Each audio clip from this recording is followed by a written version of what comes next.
In my hubris, I have a growing list of questions I would like to ask God when I die and enter into God's direct presence. I'm not in a hurry to ask these questions, but we never know. Life turns on a dime.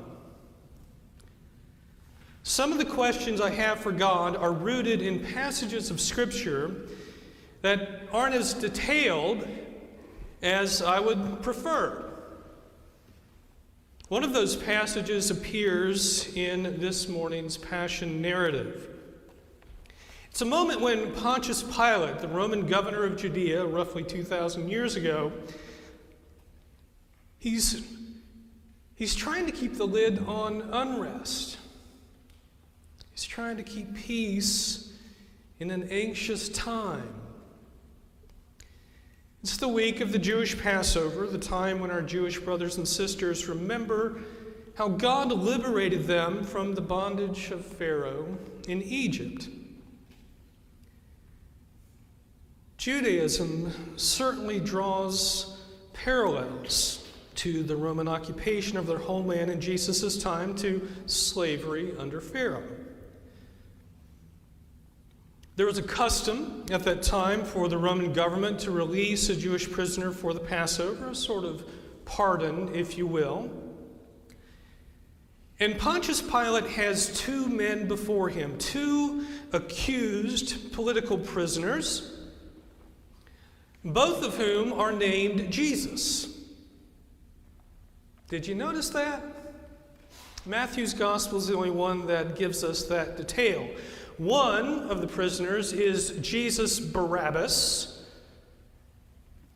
We know from other parts of the gospel, bar means son of, A-B-B-A, plural would be fathers. Jesus, son of the fathers, lowercase f. Now, whether Barabbas or Jesus Barabbas, this man, well, we know who he is. He is said to have been a notorious criminal, a murderer, an armed insurrectionist. In our day, depending on our points of view, we would call him a terrorist or a patriot. The other prisoner, of course, is Jesus, called the Messiah, Jesus of Nazareth. I remember the first time it was pointed out to me that Pilate had the option of choosing between two prisoners named Jesus, and how each of us is given the opportunity to choose a Jesus who desires to bring about a different world through violence or terrorism against those in authority, or the Jesus who works to bring about a renewed world through peace. Something to ponder for sure.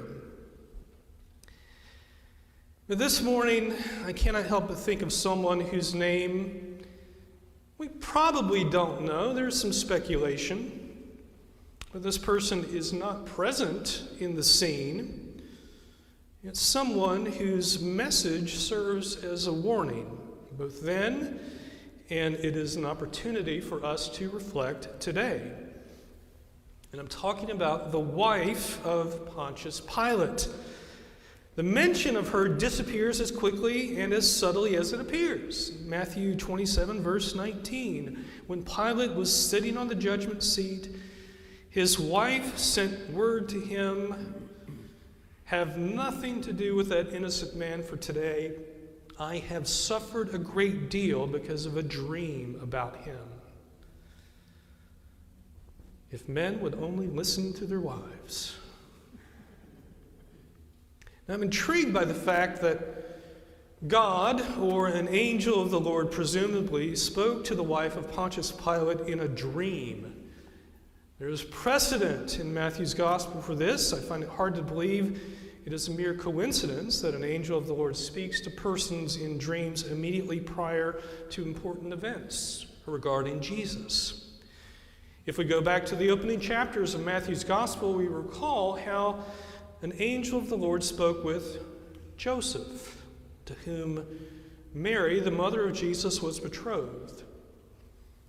Remember, Joseph was going to break things off with Mary once he learned that Mary was pregnant and the child was not his. Oh, that husbands would listen to their spouses. But an angel of the Lord appeared to Joseph in a dream and assured him everything was going to be okay, and he could still take Mary as his wife. The angel would speak to Joseph in a dream after Jesus was born, instructing him to take Mary and the Christ child to Egypt to escape the wrath of Herod, the Roman client king of Judea at the time of Jesus' birth. We also learn of an angel of the Lord speaking with the Magi, the wise men, in a dream, warning them not to return to Herod the Great after they had encountered the Christ child. Herod lied. Imagine that, a politician lying. Herod lied to the Magi, telling them he wanted to know the location of the baby Jesus so he too could worship Jesus. But the Magi saw through that lie, maybe, likely, with the help of an angel's message in the dream. Now, as far as I can tell, there are no other references in Matthew's gospel of God speaking to people through dreams until we get to the arrest of Jesus more than 30 years later. And the text is not clear, but I'm going to go out on a limb and say that it was an angel of the Lord who spoke to the wife of Pontius Pilate in that dream. What we know from the text is that the wife of Pontius Pilate, whom some Christian traditions later referred to as Saint Claudia and or Saint Procla, she was convinced that Jesus of Nazareth was innocent. In addition, she mentions in the word to her husband that she suffered a great deal because of the message communicated to her in the dream. How in the world did the wife of Pontius Pilate suffer when it dawned on her that Jesus was innocent? It's pure speculation on my part, but I think the following questions are fair to ask. Did the wife of Pontius Pilate know her husband was more inclined to appease a raucous crowd on the matter of Jesus of Nazareth than he was to make a sound decision, even when the truth was staring him in the face? Did she know what Jesus would suffer if her husband sentenced Jesus to death by crucifixion? Did she know she and her husband might later regret the verdict rendered against Jesus on that day? Did the wife of Pontius Pilate eventually become a follower of the way, a Christian? Is Saint Claudia, the wife of Pontius Pilate, the Claudia mentioned in the closing sentences of the second letter of Paul to Timothy? And how did the gospel writers know so much about Jesus' time before Pontius Pilate? Did they hear about it from Claudia? Both the Gospels of Luke and John mention that Pontius Pilate declared publicly 3 times that he could find no basis for the charges of treason and sedition leveled against Jesus by the religious establishment. Meaning, despite the fact that Pilate asked Jesus in John's Gospel, "What is truth?"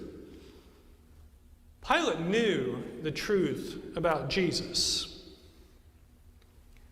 Whether Pilate was dismissive of the warning from his wife or saw it as confirmation of his gut instinct that Jesus was innocent, Pilate chose not to allow the truth about Jesus to influence his decisions about Jesus' future.